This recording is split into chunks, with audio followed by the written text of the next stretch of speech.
And the Israel-Hamas war has dragged on for 1 month now. And Israel has promised to operate with full force against the militant group Hamas as it intensifies its offensive in the Gaza Strip. The besieged territory has been cut into two parts by the Israeli army, that is the north and the south of Gaza.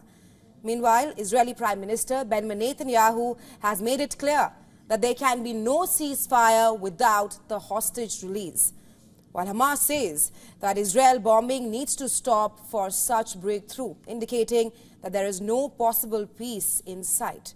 First, let's take a look at the latest developments as the war enters 1 month. Israeli strikes continue to bomb Gaza. The visuals on your screens out of Gaza City, which saw relentless Israeli strikes overnight.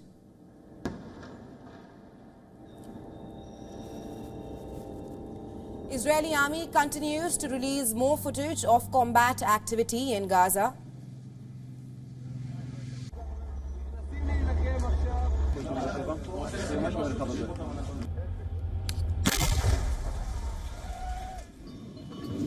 While Hamas also releases videos showing its response, the group has, in the latest, released a video. It says, and rather it shows its fighters allegedly firing mortars in Gaza as the fire rages on.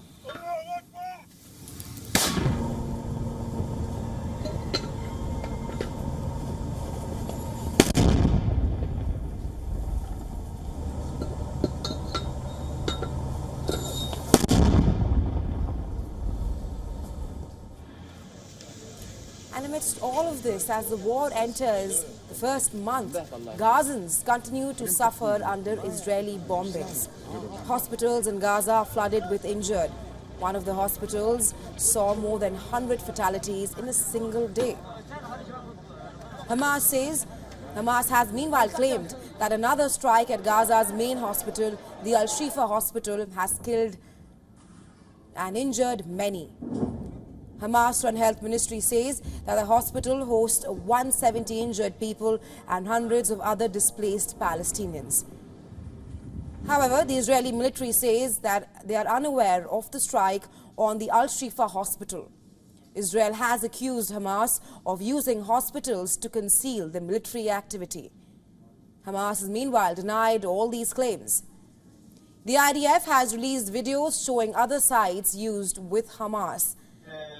In a video, the army says it found a building where children play used as Hamas rocket launching site.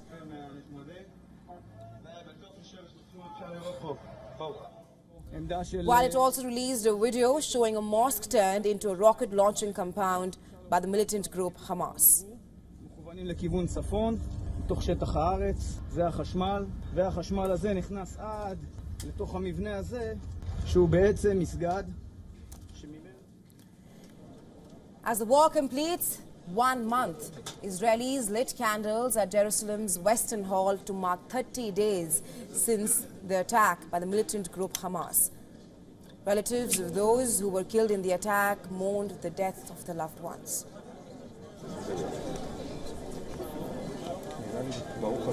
Let's sing together.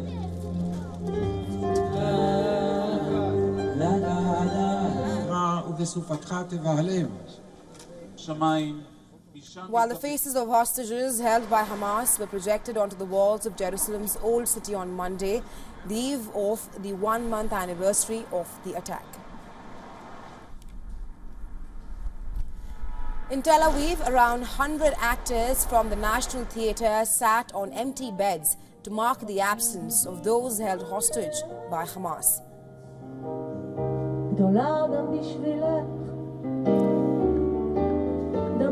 And also read stories as they grieve and remember them. Shifting focus to the humanitarian situation in Gaza as of now, the aid trucks continue to enter the territory. However, the levels remain severely low for the 2 million Gazans. United Nations Secretary General they have reiterated and called for $1.2 billion in humanitarian aid in the bid to help people caught in the crossfire of the conflict in Gaza as well as in the West Bank. While EU chief says that the bloc will ramp up aid to Gaza by $27 million. Meanwhile, the situation also remains tense on other fronts of the war. Israel's military again struck targets belonging to Hezbollah militant group in Lebanon. This army says in response to a large barrage of rockets fired at northern Israeli cities.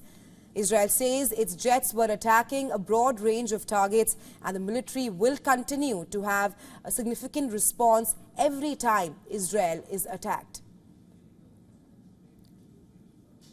While Hamas militants also said that they fired 16 rockets from Lebanon towards northern Israel. They say that they targeted areas south of the Israeli coastal city of Haifa. Elsewhere, Yemen's Houthis say that they have launched a new batch of drones against Israel on Monday. They say that the targets of the drones were varied and sensitive and led to halting the movement in the targeted bases and airports for long duration. Meanwhile, the attacks on U.S. bases in West Asia continues to rise. As per Pentagon, the American forces in Iraq and Syria have been attacked 38 times with rockets and drones since mid-October, which has injured dozens of American personnel. And Washington has blamed the spike in attacks on Iran-backed forces, and American warplanes carried out strikes in late October against the sites in Syria that the Pentagon said were linked to Tehran. Well, the U.S. diplomacy also continues in the ongoing war. U.S. President Joe Biden held a telephonic conversation with Israel's Prime Minister Benjamin Netanyahu on Monday, where both the leaders discussed the potential for pauses in the Israel military's operations in Gaza. The two leaders discussed the opportunities to safely depart from the areas of the ongoing fighting in a bid to ensure assistance is reaching civilians who are in need, and also to enable potential hostage releases as of now. And though the U.S. has condemned the idea of a nuclear attack on Gaza, as per the reports, White House is planning a $320 million transfer of precision bombs for Israel.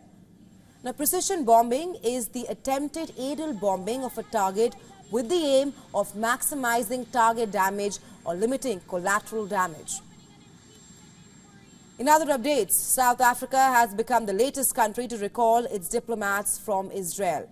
The country says that this has been done amid a rise in civilian casualties in Gaza and has also raised concerns of collective punishment.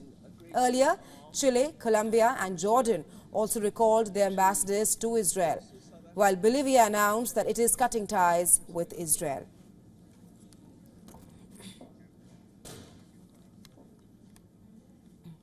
By us.